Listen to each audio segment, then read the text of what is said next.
معروف لکھاری اور تجزیہ کار حماد غزنوی نے کہا ہے کہ عدالتی آمریت نے اتحادی حکومت کو 26ویں آئینی ترمیم لانے اور زہریلے سانپوں کا زہر نکالنے پر خود مجبور کیا۔ ان کا کہنا ہے کہ کروڑوں عوام کی منتخب کردہ پارلیمنٹ کے بنائے ہوئے قوانین کو گٹر میں ڈالنے والے عمراندار ججز اور ان کی تعصب زدہ عدالتیں 26ویں آئینی ترمیم منظور ہونے کے بعد اب تاریخ کا حصہ بننے جا رہی ہیں۔ وہ کہتے ہیں کہ 26ویں آئینی ترمیم کے موقع پر قومی اسمبلی میں سانپوں کی اقسام کے ذکر نے ہمیں کتنے ہی تاریخی کوبرے اور شیشناک یاد دلا دیے جنہوں نے ہمارے دریاؤں کے فیروزی پانیوں کو زہر آلود کر دیا۔ پانی جو زندگی کی ضمانت ہوا کرتا ہے، اسے ان زہریلے سانپوں نے موت کا پروانہ بنا دیا۔ روزنامہ جنگ کے لیے اپنے تازہ تجزیے میں حماد غزنوی کہتے ہیں کہ یہ کہانی کبھی پرانی نہیں ہوگی۔ جسٹس منیر نے فقط ایوب کے مارشل لا کو جائز قرار نہیں دیا تھا، بلکہ اس نے بعد میں آنے والے سب ڈکٹیٹرز اور جنرلز کو بھی آئین کو ڈسنے کا فارمولہ سمجھا دیا تھا۔ عدلیہ کے لیے ایک گندی گالی بن جانے والے جسٹس منیر نے فرمایا تھا کہ فوجی مارشل لا دنیا بھر میں آئین کو بدلنے کا ایک مسلمہ اصول ہے۔ ملک کی تاریخ کے سب سے بڑے یک یعنی جنرل ضیاء الحق کے مارشل لا کو جج کا لبادہ اوڑھے کالے ناگوں نے عوامی فلاح کا ضامن قرار دیتے ہوئے جائز قرار دے دیا تھا۔ جب پرویز مشرف نے نواز شریف حکومت کا تختہ الٹ کر مارشل لا کی بین بجائی تو عدالتی طوائفوں نے ایک بار پھر سے مثالی مجرا کیا اور داد سمیٹی۔ حماد غزنوی کہتے ہیں کہ 2007 میں ایک مرتبہ پھر وکلا تحریک، سول سوسائٹی اور ہماری سیاسی جماعتوں نے مل کر مشرف کے ہاتھوں برطرف ہونے والے افتخار چودھری جیسے عدالتی سانپوں کو بحال کروایا اور دودھ پلایا، لیکن ان سانپوں نے خود کو بحال کروانے والے وزیر اعظم یوسف رضا گیلانی کو سب سے پہلے ڈسا اور نااہل قرار دے کر گھر بھیج دیا۔ افتخار چودھری دوبارہ چیف جسٹس بن کر واقعی زہریلے ناگ بن چکے تھے جن کے کاٹے کا کوئی علاج نہیں تھا۔ پھر ان کے بعد آنے والے سیاہ پوشوں نے بھی اسی زہریلی روایت کو پھنکارتے ہوئے آگے بڑھایا۔ حماد کہتے ہیں کہ ویسے تو روز اول سے ہماری عدلیہ کا کردار بد چلنی کا استعارہ رہا ہے، مگر پچھلے 15 سال میں تو حد ہی ہو گئی۔ یہ سب تو ابھی کی باتیں ہیں، آنکھوں دیکھی۔ ہمارے حافظے میں تازہ بلا شبہ پاکستان کا حالیہ سیاسی عدم استحکام چند عدالتی فیصلوں کا شاخسانہ ہے۔ 26ویں آئینی ترمیم کو اسی پس منظر میں سمجھنے کی ضرورت ہے۔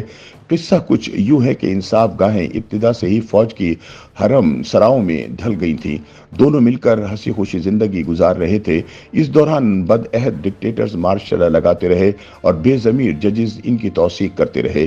نتیجہ یہ ہے کہ پاکستان کی آدھی زندگی مارشل لاؤں کے سائے تلے گزری۔ ضیاء کی 8ویں ترمیم کے تحت 90 کی دہائی میں 3 بار اسمبلی توڑی گئی۔ پوری پارلیمان نے مل کر یہ ترمیم ختم کی تو پھر مشرف کا مارشل لا لگ گیا۔ ایسے میں جائیں تو جائیں کہاں؟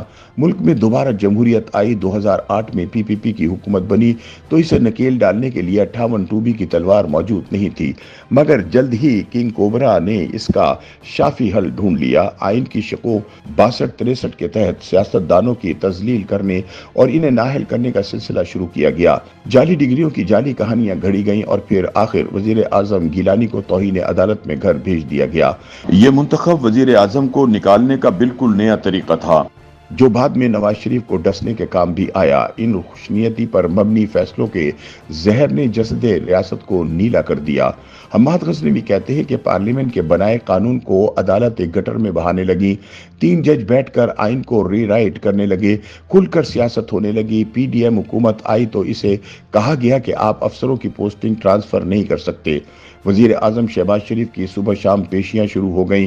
اگر پارٹی سربراہ عمران خان ہیں تو عمر عطا بندیال کی جانب سے ایک فیصلہ دیا گیا، اگر پارٹی صدر چودھری شجاعت حسین ہے تو دوسرا فیصلہ دیا گیا۔ حمزہ شہباز کی پنجاب حکومت ختم کرنے کے لیے خلاف آئین فیصلہ دیا گیا، جس کا مقصد صرف اور صرف سیاسی عدم استحکام پیدا کرنا تھا۔